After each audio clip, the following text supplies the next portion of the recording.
Welcome, Tim here, and today's review is going to be on the Big Ball Multifloor Canister Vacuum from Dyson.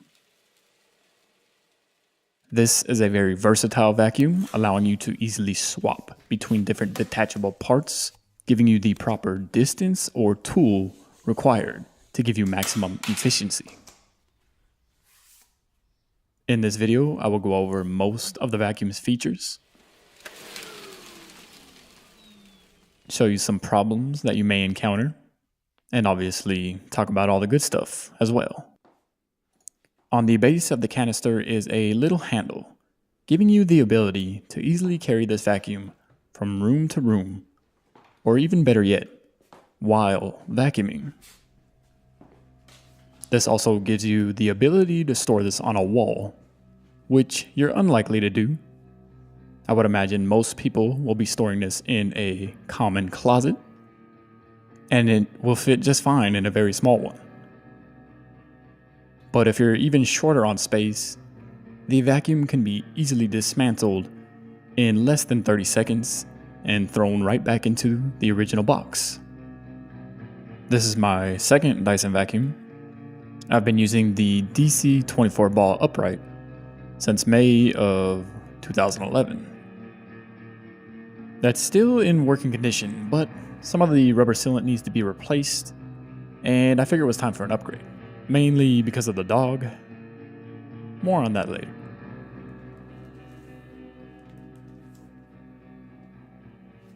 Here's your manual and 5-year warranty registration. You get the combination tool for corners, crevices, and dusting, an adapter for older Dyson products, the stair tool, of which I don't have any stairs, but it can be used for other purposes as well. In fact, in most cases, I prefer it over the combination tool. Plus, you're getting this clip-on piece that allows you to easily switch between the different tools. So let me just demonstrate how quickly these tools can be swapped out on the fly. Ease of use here cannot be understated. Everything just snaps into position with little to no effort at all. And of course, if you wanted more specialty tools, Dyson sells a ton of different ones. It's certainly not necessary to buy them, but there are some pretty cool ones out there.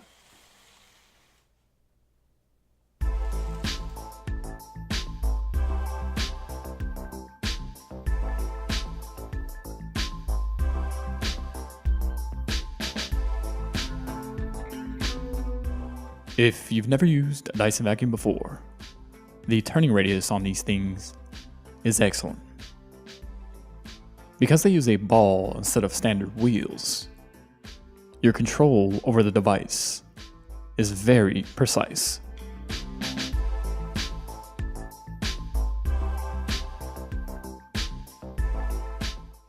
With the extension arm, you can reach moderate vaulted ceilings with ease, allowing you to get to pesky spider webs, clear out some dust from vents, or even around light fixtures. The turbine head is made of carbon fiber, so even though it's not powered like a standard upright would be, there's enough suction here to give you those classic vacuum lines, even on this old beat up carpet.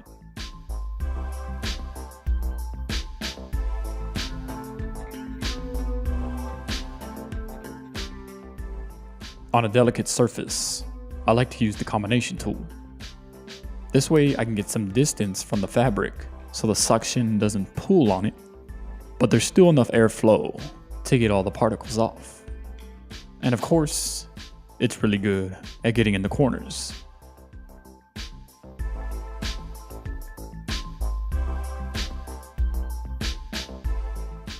One thing I really like about this canister vacuum is you can just pick it up, carry it around, and suck up whatever you please, kind of giving you that middle ground between the features of an upright, but the portability of a handheld vacuum.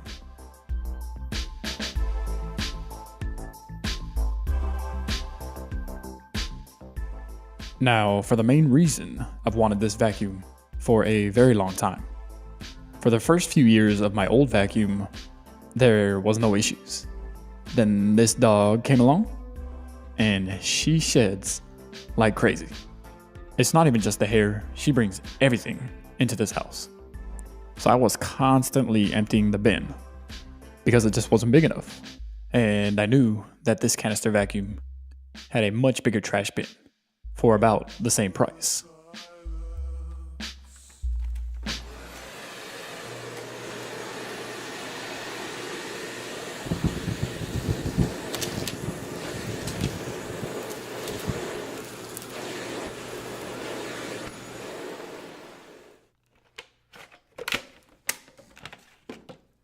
It handles the hair flawlessly. Let's try it with a different tool.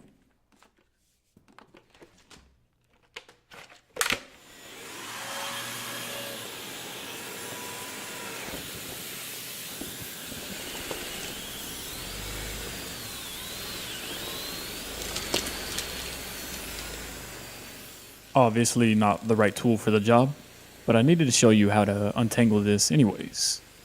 And of course, like everything else with this vacuum, it's super easy. I just use a quarter to unlock this, pull it out, dust it off, pull out the excess hair, throw it back in. I used to tape a quarter to the DC-24 to easily clean it out. I'm not sure if that's going to be necessary on this vacuum, unless you're sucking up a ridiculous amount of dog hair for a video demonstration. So far on this new vacuum, it rarely gets clogged up, but that also just might be because it's fairly new. I don't know, time will tell.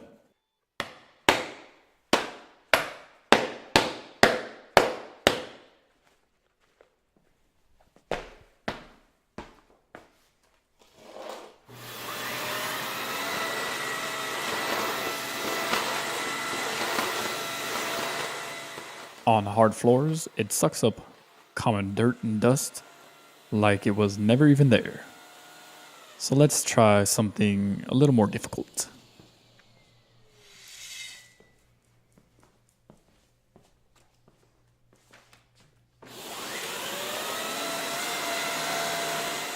With the turbine, the pieces are too thick to go under, so we'll have to try on top.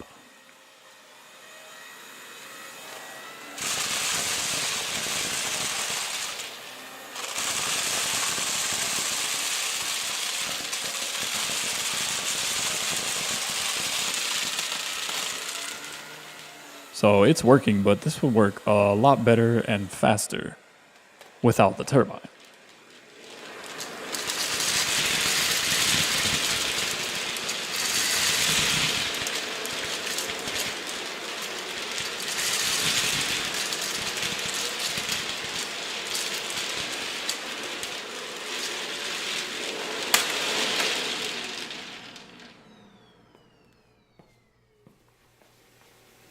Switching between different tools and length is really where this thing shines. It's so fast and easy. Don't want the handle? Buy. It's too long? Shorten it. That tool's not going to work for this.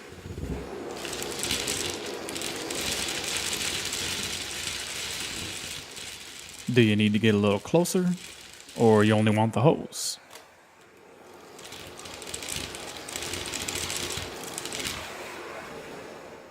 And even if you knock this thing over, it picks itself up.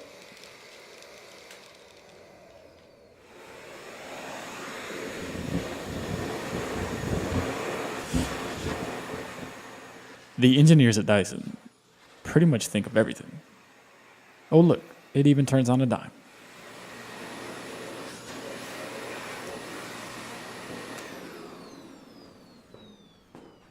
When I walk into a room I'm about to vacuum, I put the base dead center. Now the reason being is for the least amount of drag. The handle, the hose, the turbine, they're all incredibly light. It's as if you don't even have a vacuum in your hands and then you reach too far, instant drag. This can only best be described as awkward. Now the wheelbase will follow you anywhere. It'll spin on a dime, it'll creep behind you, but it will take some time to get used to the fact that you have this incredible freedom with almost weightlessness, and then all of a sudden you have what feels like a ton of weight, even though it's not that heavy. But it's the dichotomy between the two, nothing and then some weight. It's just strange. Now I've already acclimated to this, but I thought you should know that this will take some time to get used to if you've never used a vacuum like this before. And I think it's the biggest flaw of the vacuum. Well, that and tight spaces. Basically for the same reason. More on that later.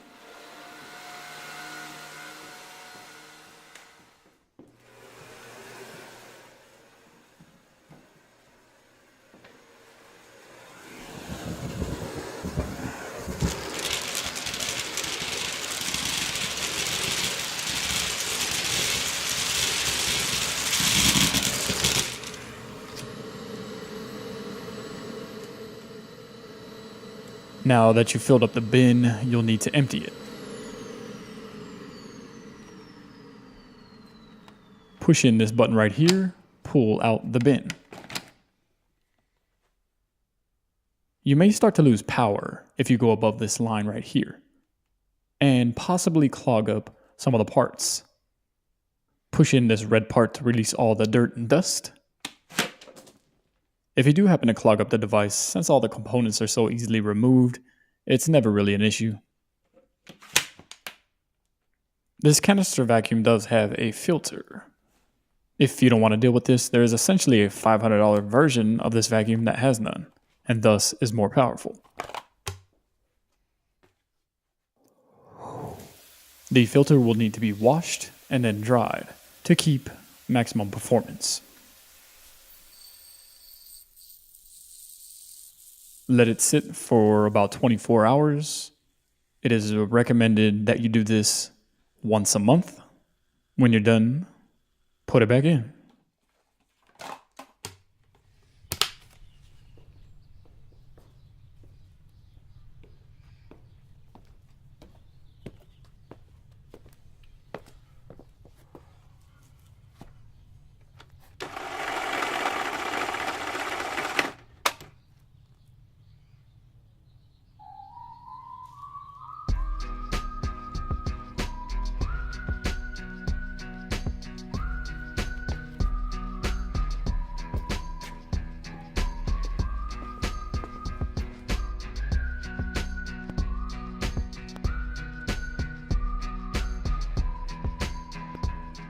Here we have a tight small hallway in the house, and as you can see, it's a bit problematic for the canister.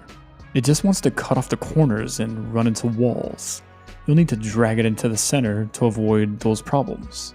Not a huge issue, but problematic nonetheless. This is where a conventional upright vacuum is much more effective. With the amount of versatility you get from the canister vacuum, there's going to be a downfall somewhere. Now the way I've gone around this is I simply just carry it, and then you get the best of both worlds. But I don't think carrying is an option for everybody.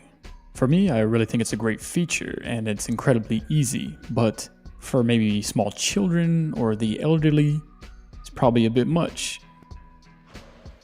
I don't really know anything about you, so you'll need to be the judge on this. At just over 13 pounds, I think most people will be able to carry that just fine, giving you the ability to simply walk around the house, get in all the little corners, for me making this a huge plus.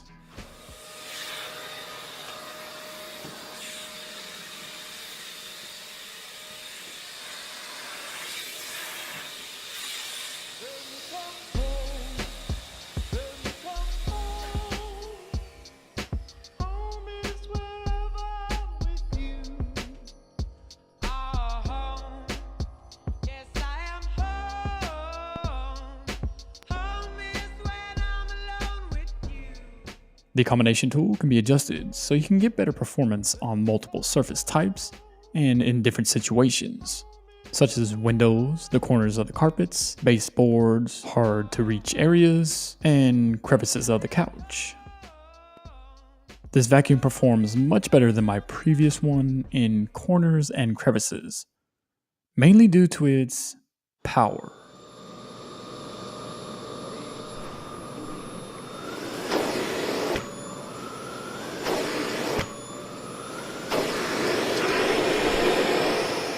You're getting enough power here to pull up the carpet. And of course, obviously, you can stick it to your skin.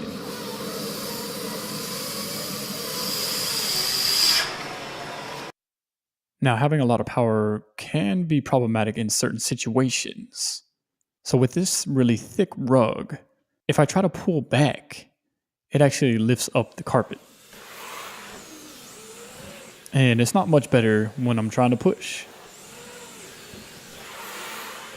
Now, Dyson does have a bit of a solution for this problem. There is a hook on the handle that will release some of the air, giving you less power at that moment, allowing the suction to release.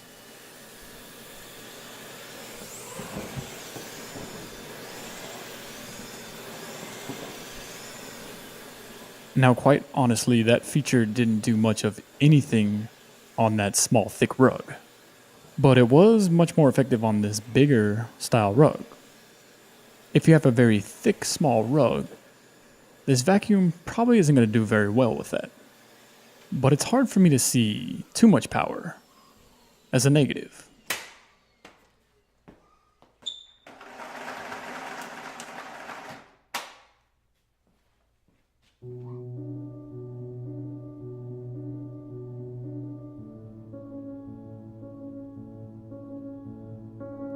I think it's safe to say that I'm really happy with this purchase.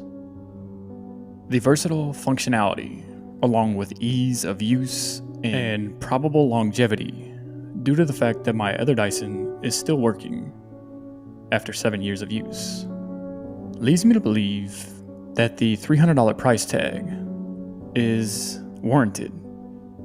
Of course, everything is not perfect, as I laid out with the problems mentioned earlier, but the good far outweighs the bad in my eyes. I love the portability and the ability to switch between tools on the fly, but my favorite feature is probably the long retractable cord. The engineers at Dyson did an incredible job designing this machine. With the incredibly light carbon fiber turbine, it will feel as if the vacuum is gliding on the floor. Small rooms will be cleaned in little to no time at all. If the worst thing I could say about this device is that it will take some time to get used to dragging the canister. I mean, that doesn't sound all that bad to me. And with the significant improvement in bin size over my previous model, I can now clean multiple rooms without having to worry about constantly emptying the trash. I think this type of vacuum is really good for all-around use, giving you the best of both worlds. The portability of a handheld with the functionality of an upright. Why buy two vacuums when this can do the job of both? And if there's anything I left out that you're still curious about or just needed more information on, you could put that down below. Catch you on the next one.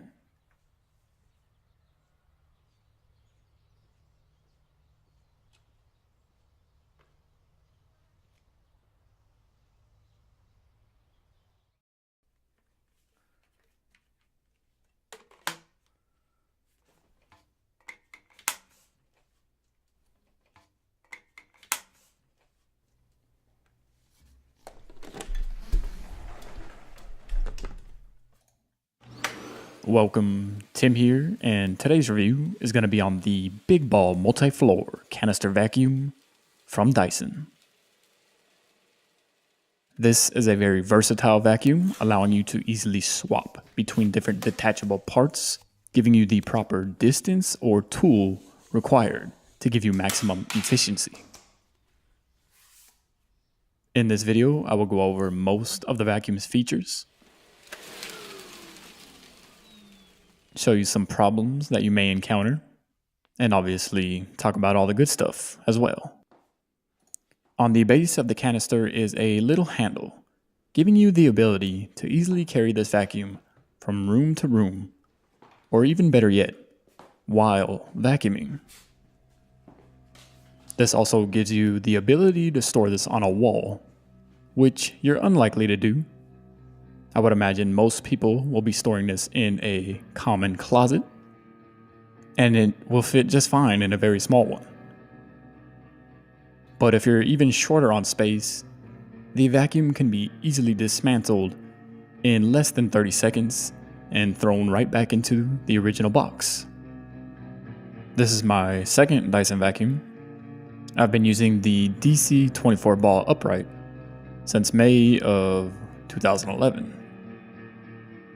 That's still in working condition, but some of the rubber sealant needs to be replaced, and I figured it was time for an upgrade, mainly because of the dog. More on that later.